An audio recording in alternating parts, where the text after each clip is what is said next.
Hey everybody, welcome to Pollinator Week here with Warwick County Soil and Water Conservation District. We've been talking a lot about pollinators this week, and what we wanted to talk about today was attracting pollinators, specifically butterflies, to your garden and the habitats you have set up at home.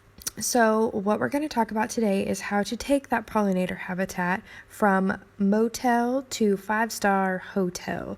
So I think it's really misleading because when you go to box stores like Lowe's, Home Depot, those kinds of things, they have lots of plants out there that say they attract pollinators, which is great, and that is not a false statement. However, what they leave out is that most of our pollinators need specific host plants.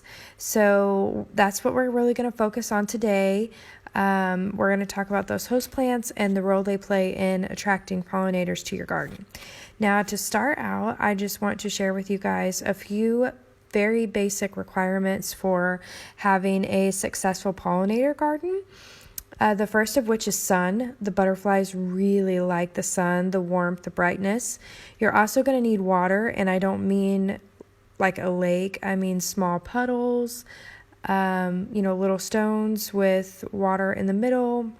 You're also going to need nectar to feed those pollinators, and then you are also going to need host plants. So that's what we're focusing on today. Okay, let's pause here for just a second and talk about the life cycle of a butterfly. It's really important when you're designing your habitat that you create it to cater to all of these stages. So as you can see in the diagram, it starts as the egg, goes to the caterpillar, then the pupa, and then eventually the butterfly. Now, what a lot of people don't understand is some butterflies are very specialized, so they will only lay their eggs on plants that they know their caterpillars or their young can eat. So if you are really wanting to get a plethora of butterflies all throughout your gardens, I would definitely suggest thinking about this life cycle and making sure that you have plants that not only provide nectar but also are a host plant for their young. You will definitely have more butterflies if you can satisfy all stages of their life cycle. So I want to give you guys a definition of what a host plant actually is. And host plants are plants that adult butterflies depend on to raise their larval young. Female butterflies lay their eggs directly onto their host plant of choice, and since caterpillars cannot travel far to feed, they won't just eat any leaf, and each butterfly species has specific plants that their caterpillars will eat. So basically what that means is if there's only one kind of plant that the caterpillar can eat, the butterfly is going to lay their eggs on that plant. So monarchs, for example, are very specialized, and their eggs are only laid on species of milkweeds. That's the sole source of food for their caterpillars, their larval young. So if you really want a lot of monarchs this year, if you really want to help out that species, plant milkweeds in your garden, and you will get a lot more. Now, I'm not saying that you won't see any, because you may see some that come and feed on the nectar of other plants that you have in your garden, but they will not make that an area to raise their young because your garden won't meet their needs if milkweed is not present. So what we want to talk about next is I just wanted to give you some examples of different host plants and some different species that they support. We are not going to go too far in depth on any one of these, but like we mentioned earlier, there are some butterflies that are extremely specialized. So the monarch is an example of that, and they have one host plant. There's also the black swallowtail. It is a type of butterfly, and its host plant for its eggs and caterpillars is actually dill, and dill's pretty common. Most people don't usually plant it in their landscaping though, unless they're growing their own herbs. But if that's a butterfly that you would like to see in your landscaping, you can plant dill in hopes that you will attract more of those this season. So dill is not the only host plant for this specific butterfly. But a few fun facts about the swallowtail is you can see the colored bands on the wings of the butterfly, and those actually become more prominent the older the butterfly becomes. I have also read that caterpillars feed on the host plant, obviously, and they can sometimes take in toxins, which can then be dangerous to birds that choose to prey on them. I had no idea that was a thing, but apparently it is. So they have some protection of their own.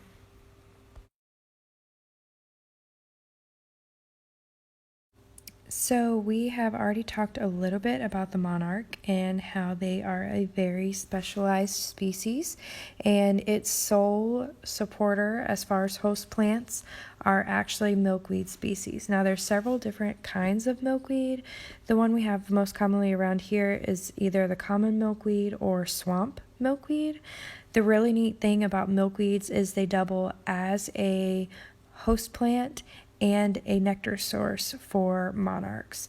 And milkweeds are so important because I don't know if you know this, but monarch butterflies can actually travel as much as 100 miles in a single day, and their total migration is around 3,000 miles.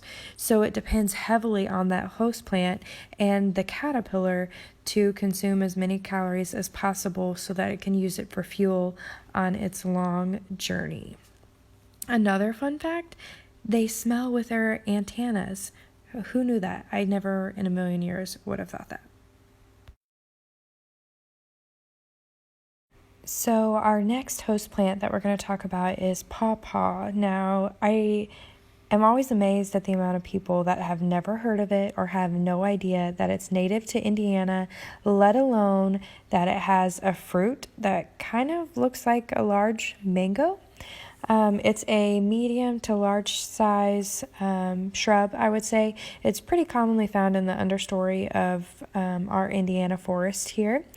And a lot of people actually call its fruit the poor man's banana.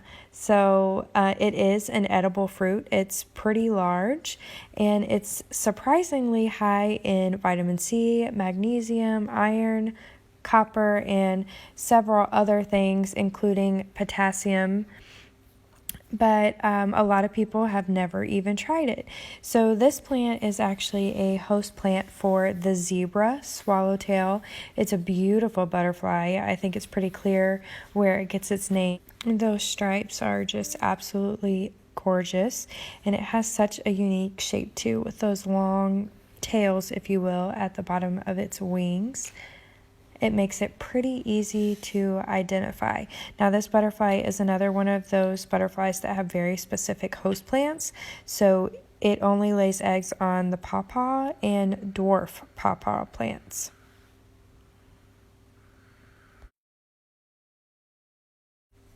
So the next three plants that we're going to talk about are spicebush, sassafras, and prickly ash.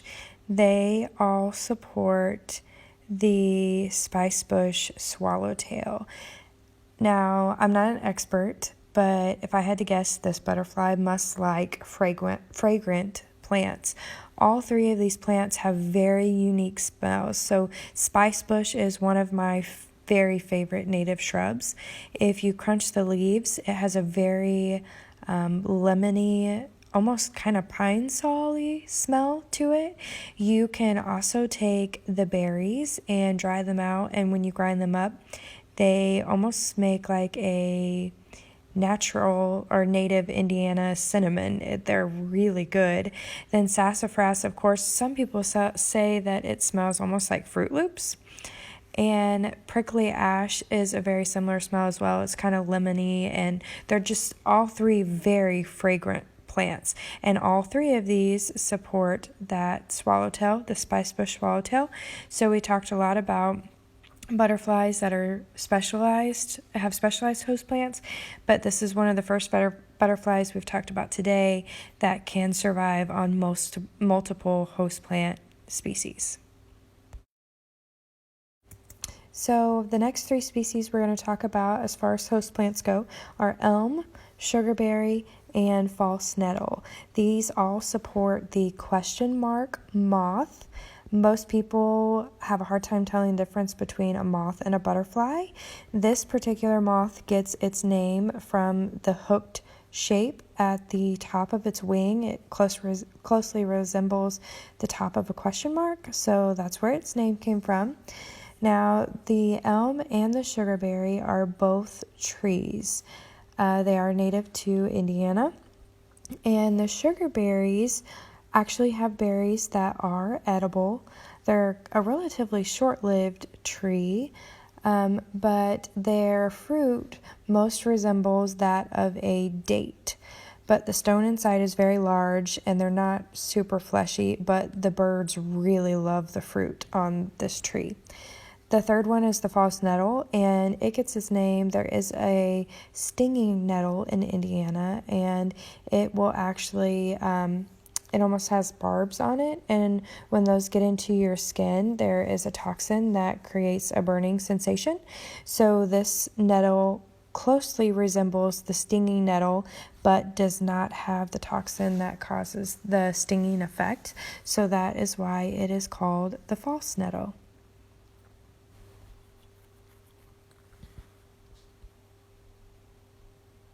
So we talked about the elm and false nettle in the previous slide, but one we haven't talked about is the common hop tree. It is also native to our area. All three of these species support the eastern coma, or coma, I'm not really exactly sure how you pronounce it.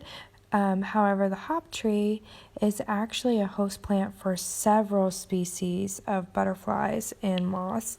They also have fragrant leaves, kind of that citrus smell when crushed, and they have beautiful golden fall foliage. And they bloom in June, I think, and those blooms are just really fragrant too. It's kind of one of those things that you walk by and you notice immediately the scent coming from the blossoms. Okay, so we've covered some really cool host plants and some neat butterflies and just some fun facts about all of those. So I'm going to close you guys out today with some other tips and tricks for attracting pollinators to your gardens. We mentioned this right out of the gate. Pick a sunny spot. They really like the sun, the warmth, the light. Plant a variety of flowers so that something blooms each season.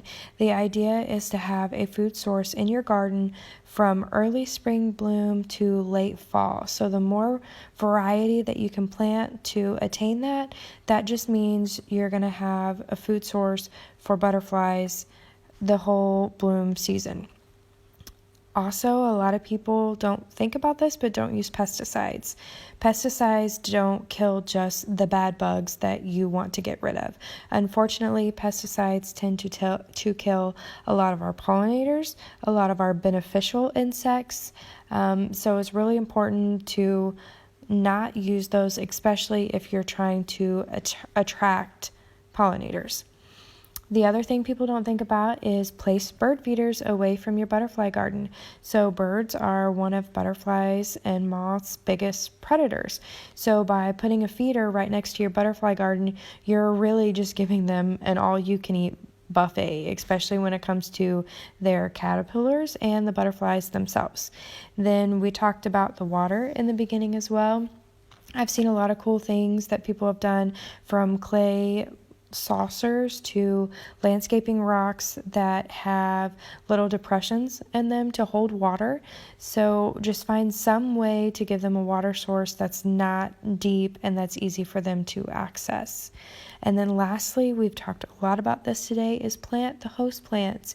You want to make sure that you can sustain the entire life cycle of the butterfly, and the best way to do that is to have host plants and nectar sources for them once they are in the butterfly stage. So I really hope that you guys enjoyed this short presentation today.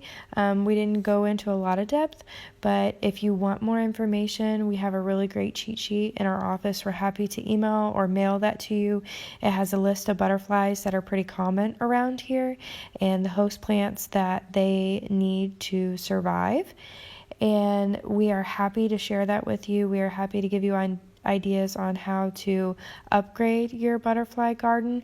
We also have a grant running through our district right now where we can give you money to plant native plants on your ground. You have to live in Warwick County, but we can do just native plants in your landscaping, or we can do an acre or 3 acres of pollinator habitat. So if that's something that interests you, send us a private message or post in the comments below and we can get you money to make that a reality. So thanks for tuning in today. We hope that you are enjoying Pollinator Week, and we can't wait to hear from you on how your pollinator habitat is doing and what butterflies that you're seeing. So we hope you have a great week.